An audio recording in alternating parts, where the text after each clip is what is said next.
So I'm going to tell a small story of the kids being born, the twins, not Brian. Brian has his own story I could probably tell, but this is for the twins only because something happened when they were born.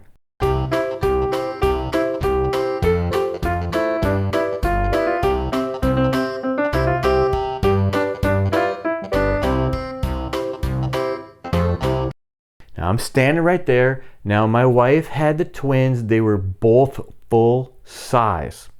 I don't remember how much they weighed.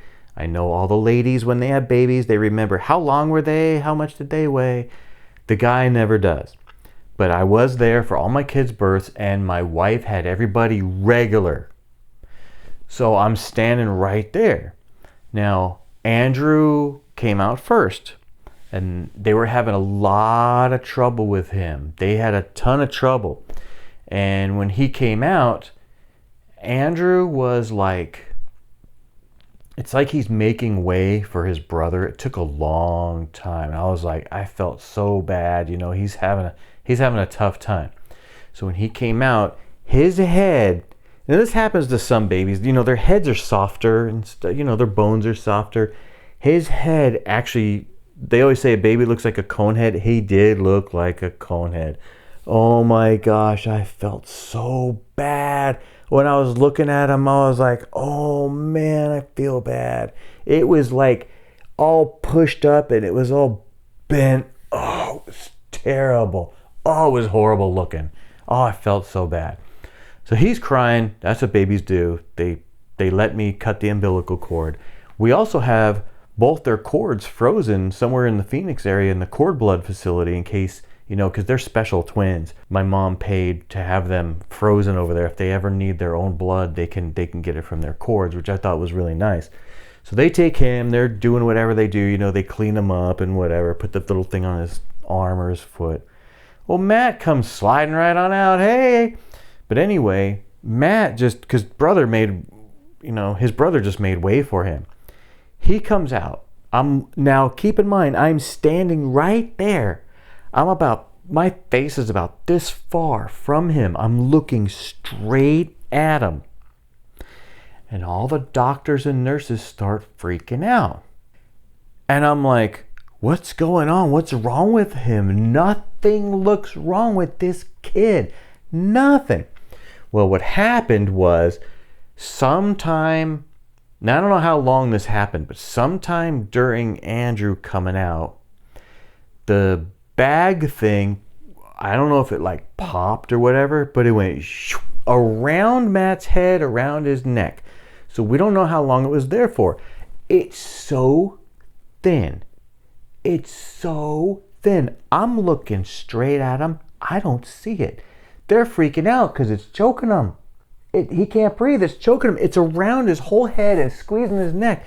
And they're all scrambling. The doctor, and this all happens within like a couple seconds. You know, I'm telling the story, so it's longer. The real time is like, he came out, they freaked out, boom, he's done. That's how fast they figured this out. They looked straight at him. They grabbed right here, like right here. The doctor grabbed him right here. And he went like this. And it looked like a balloon, but that a very, very, very thin balloon that you couldn't barely see. And he goes like this, and he peels it off. And I was like, I didn't even see that. I'm looking straight at him. Of course, I'm not a doctor. And I'm like, oh my gosh. Wow, thanks guys. I'm so glad you saw that. That's their job, so I guess they're used to that. And that's probably happened before. But he just goes like this, and I'm looking down going, oh my gosh, I didn't even see that. But they were all freaking out because how long was he in there with that around his neck? So there's a couple more things that go with that happen later. So Andrew's head was stuck to the left like this. You know, his head's all weird shape. He was stuck. We started calling him Lefty. All my friends started calling him Lefty. He was stuck to the left. I feel so bad. And I was like, oh no, is he going to be stuck to the left his whole life? He was actually stuck that way. We would lay him down, and we would lay his brother down next to him because he could look to the right so they could look at each other. He was just like, you know, as a baby, he was stuck. What we didn't know was Matt was mostly deaf. And if you know Matt, That's a major thing.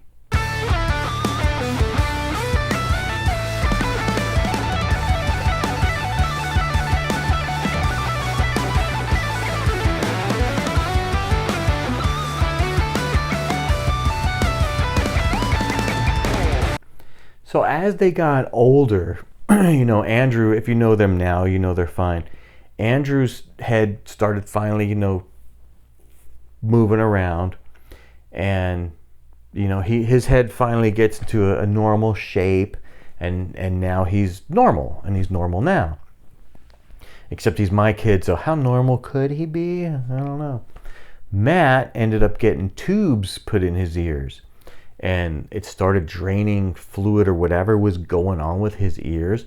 And it was really funny because after they started working, he would start freaking out. Things were like really loud to him now. He was hearing so, I don't think he was completely deaf, but I think things were like really muffled to him. But after he could hear, he was like freaking out, like how loud things were. And things weren't loud, it was just loud to him. But if you know Matt, that's a major thing because he's an excellent musician, and I always remember the movie Mr. Holland's Opus, where his kid, spoiler alert, his kid ends up being born deaf, and he's deaf his whole life, and he doesn't like his son because he's a musician, and he doesn't like his son because his son was supposed to, be like his dad, and he didn't even like his own son because he was deaf. And if you haven't seen that movie, it's a really good movie.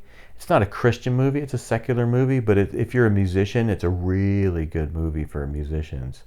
So I'll see if I can find some pictures and or some video. We do have some of the boys when they were babies, and we'll show some of that in here. Hopefully I can cut some of that in while I'm talking to them. Obviously we don't have video of the birth, that's disgusting.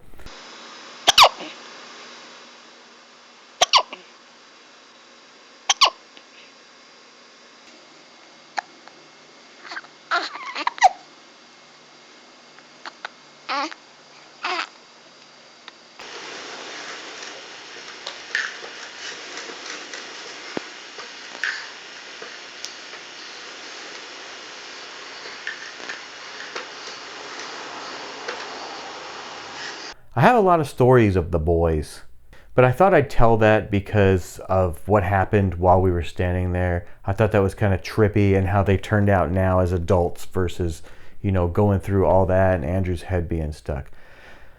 So I hope you enjoyed that little story.